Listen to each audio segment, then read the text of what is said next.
Assalamualaikum warahmatullahi wabarakatuh. Apa kabar anak-anak? Mudah-mudahan kalian tetap sehat dan semangat belajar. Pada kesempatan hari ini, saya akan memberikan penjelasan pembelajaran Quran hadis tentang materi membaca surah At-Tin. Untuk lebih jelasnya, mari kita sama-sama memulai dengan membaca basmalah. Bismillahirrahmanirrahim. Terlebih dahulu saya akan menjelaskan ilmu tajwid. Ilmu tajwid merupakan ilmu yang dipergunakan untuk memahami tata cara membaca dan hukum bacaan Al-Quran. Umat Islam dituntut untuk mempelajari Al-Quran secara baik dan benar. Hal ini karena bacaan Al-Quran yang tidak dilapaskan secara benar akan mengakibatkan perubahan arti ayat. Oleh karena itu, sangat penting bagi umat Islam mempelajari tajwid sebagai pengantar ilmu dalam mempelajari Al-Quran. Selain itu, membaca Al-Quran hendaknya dibaca dengan tartil dan tidak tergesa-gesa. Surah At-Tin merupakan salah satu surat yang ada di Al-Quran. Kita harus membacanya dengan tartil dan sesuai kaidah-kaidah tajwid. Membaca Al-Quran dimulai dengan membaca lafaz ta'awuz, diikuti bacaan basmalah. Setelah itu, bacalah lafaz dari lafaz dengan memperhatikan tanda baca baik fathah, dhammah, kasrah, sukun, tasydid maupun tanda baca yang lainnya. At-Tin merupakan surah ke-95 dalam Al-Quran.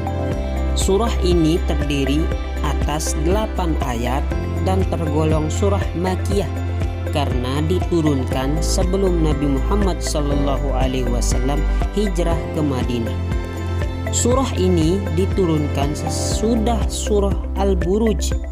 Nama At-Tin diambil dari ayat pertama yang artinya buah tin. Selanjutnya, isi kandungan surah At-Tin. Dalam surah At-Tin, Allah Subhanahu wa Ta'ala menggambarkan penciptaan manusia dalam bentuk yang sebaik-baiknya. Sebagian buktinya, manusia diciptakan sebagai makhluk yang paling sempurna, bahkan melebihi malaikat yang diciptakan Allah dari nur atau cahaya yang selalu taat kepadanya dan tidak diberi nafsu seperti manusia.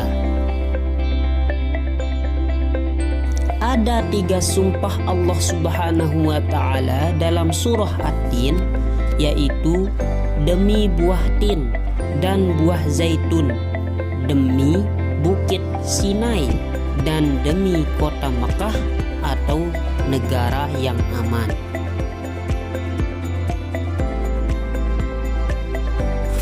Selanjutnya, surah At-Tin ayat 1 menjelaskan mengenai buah tin dan buah zaitun.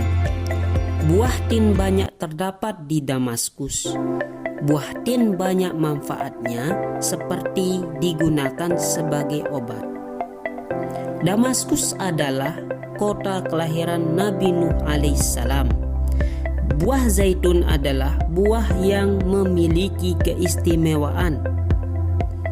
Buah ini memiliki kandungan minyak sehingga dapat digunakan di daerah yang kurang memiliki minyak. 2. Surah At-Tin ayat 2 menerangkan mengenai Gunung Sinai. Gunung Sinai adalah tempat suci ketika Nabi Musa alaihissalam mendapatkan wahyu dari Allah Subhanahu wa Ta'ala pertama kali dan diangkat menjadi rasul.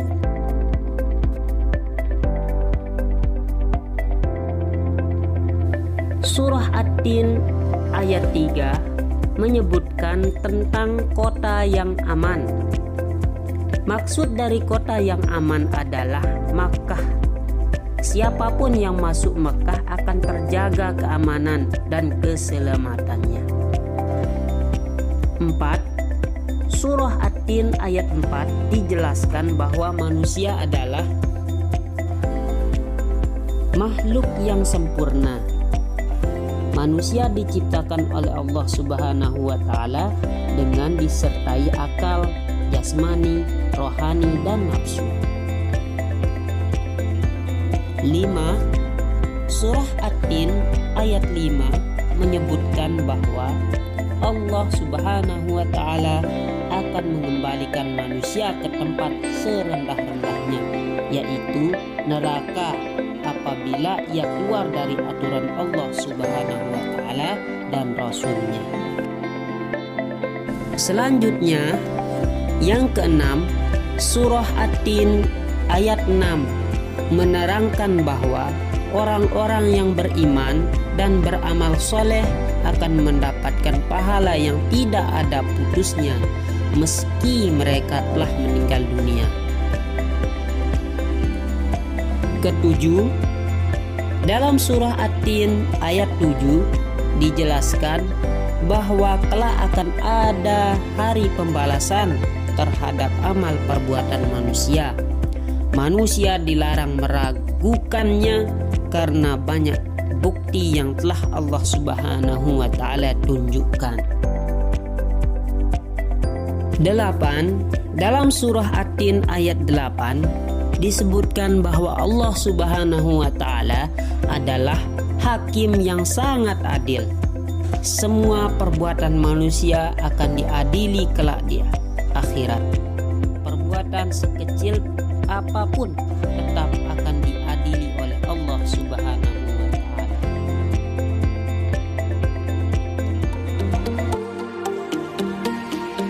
Demikian, hanya ini yang Pak Guru Sir sampaikan. Mudah-mudahan kalian bahagia dan belajar yang rajin ya. See you next time. Thank you very much. Assalamualaikum warahmatullahi wabarakatuh.